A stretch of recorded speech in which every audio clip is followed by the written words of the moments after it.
नमस्कार, मैं नामिका धीमान। स्वागत है आपका 5 के पंचनामे में, जहां हम आपको हरियाणा की कुछ खास बड़ी खबरों के बारे में जानकारी देंगे।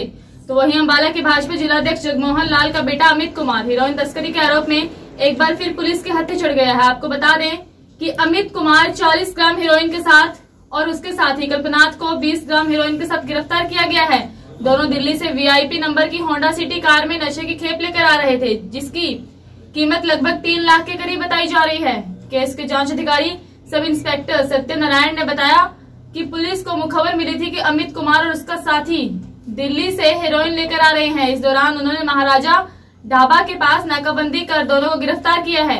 दोनों को आज कोर्ट के आदेश के अनुसार ही आगे कार्रवाई की जाएगी। जानकारी के लिए बता दें कि 2 साल पहले भी पंजाब पुलिस ने डेराबस्सी के पास हीरोइन की तस्करी में अमित कुमार को गिरफ्तार किया था, लेकिन तब इस मामले को कांग्रेस सरकार की साजिश बताकर रफा दफा कर दिया गया था।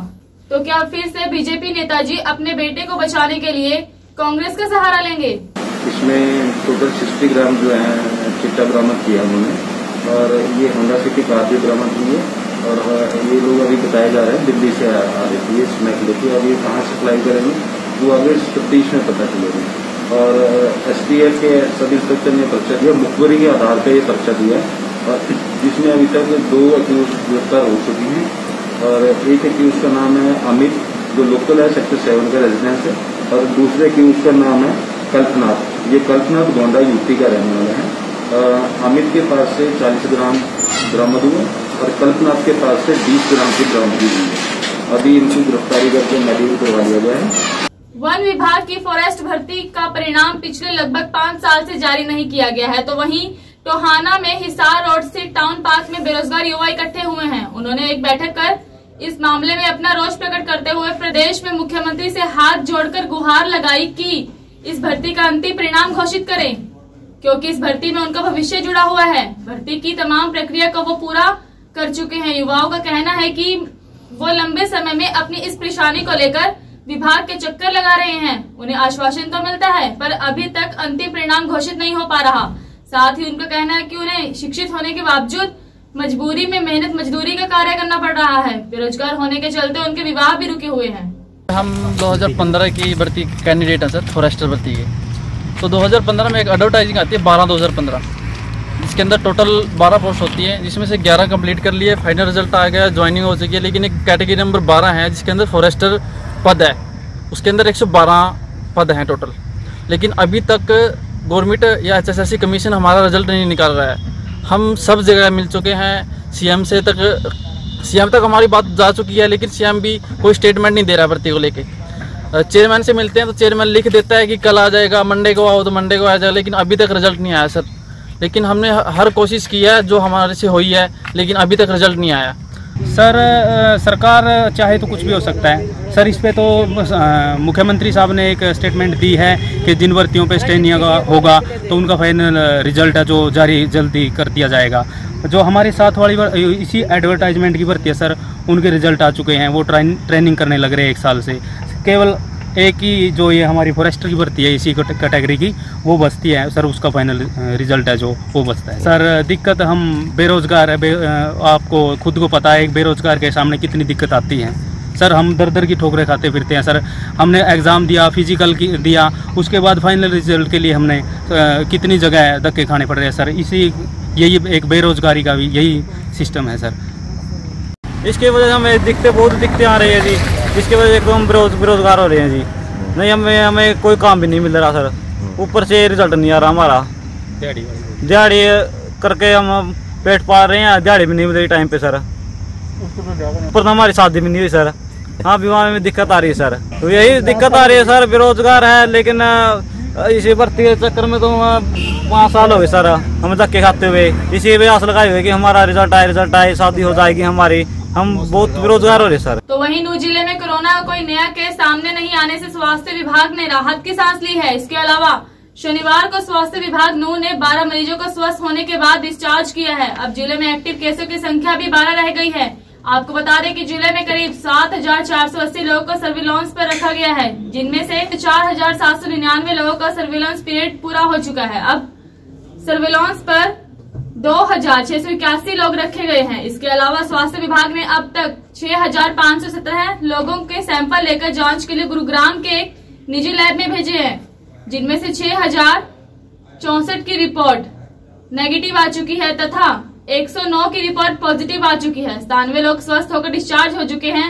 Doctor Arvind Kumar deputy CMO ने कहा कि जिले में अब 12 एक्टिव केस हैं। अभी 333 लोगों के सैंपल की रिपोर्ट आना बाकी। अभी तक हमने जो 12 केस थे जिनको 10-10 दिन हो गए हैं और पिछले 4-5 दिन से उनको कोई भी दिक्कत, वैसे तो उनको शुरू से ही कोई दिक्कत नहीं थी, तो जो नई पॉलिसी के हिसाब से अगर वो लास्ट के 3 दिन बिल्कुल स्वस्थ रहते हैं तो उनको रिकवर घोषित किया जा सकता है। तो आज की तारीख में हमारे 12 ऐसे मरीज थे जिन्होंने 10-10 दिन पूरे कर लिए हैं और वो बिल्कुल स्वस्थ हैं, कोई भी लक्षण नहीं है, तो वो रिकवर हो गए हैं। इसमें से जो फैक्ट्री के थे 8 और इसके अलावा जो पिनगवा के 2 केस और थे और 2 केस हमारे अदर साइड से थे, तो टोटल 12 रिकवर हो गए हैं। अब जो एक्टिव केसों की संख्या है वो हमारे जिले में 12 है।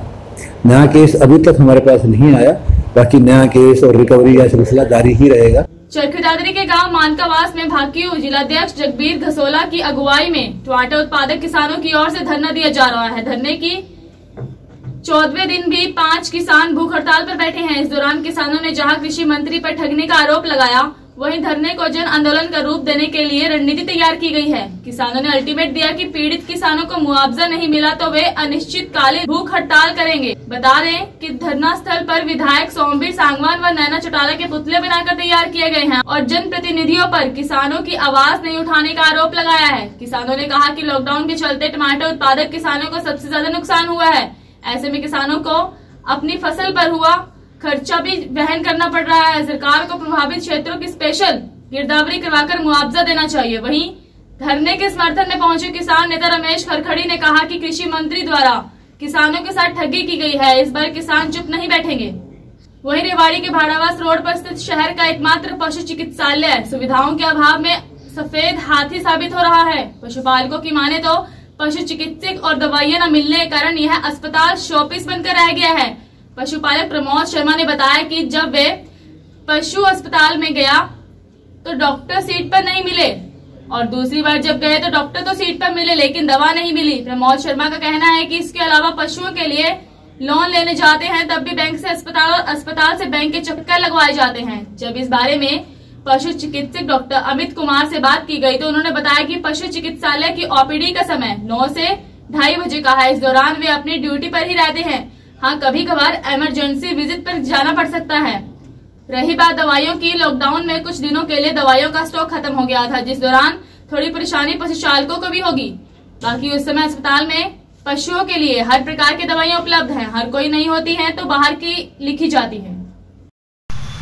ये जो वेटनरी हॉस्पिटल है रेवाड़ी के अंदर, ये एक प्रकार से एक शो पीस सा है रेवाड़ी के अंदर जो बना हुआ है, क्योंकि यहाँ डॉक्टर बैठते हैं, पूरा स्टाफ भी बैठता है, लेकिन ना तो ये किसी पशु को देखते हैं और इनसे कोई भी दवाई लेने के लिए जाओ तो इनके पास कोई दवाई नहीं होती। ये पर्ची पे लिख के देते हैं आप मेडिकल स्टोर से ले लो। ना किसी गाय की कोई देखभाल, कोई ये कुछ कोई नहीं करता।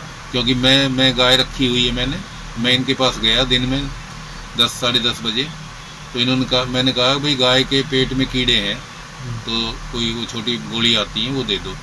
तो उन्होंने कहा जी हमारे पास कोई गोली नहीं है, ना कोई दवा है, आपको लिख देते हैं, आप मेडिकल स्टोर से ले लो। तो ये हाल यहाँ के वेटनरी मतलब हॉस्पिटल का है। जबकि सरकार गायों के लिए, देसी गायों के संरक्षण के लिए बढ़ावा दे रही है। सरकार कह रही है कि गाय पालो, गोधन पालो, सरकार उस पर सब्सिडी देगी, उस पर लोन देगी।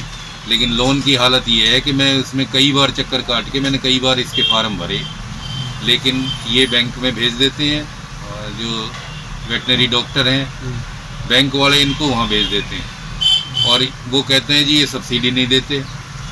उनके पास जाओ तो बोले जी सब्सिडी तो वो देंगे, हम अपने आप भेज देंगे उनके पास में, बैंक वालों के पास, और बैंक वाले लोन पास जब तक नहीं करते जब तक वो सब्सिडी नहीं देते। और जिनसे उनकी सेटिंग होती है उनको लोन मिल जाता है, उनके पास गाय भी नहीं होती है और ना कोई मतलब उनका संरक्षण का ना कोई काम, वो लोन का फायदा उठा जाते हैं। 5 को पंचनामा देखने के लिए दीप एक्सप्रेस न्यूज को लाइक एंड सब्सक्राइब कीजिए।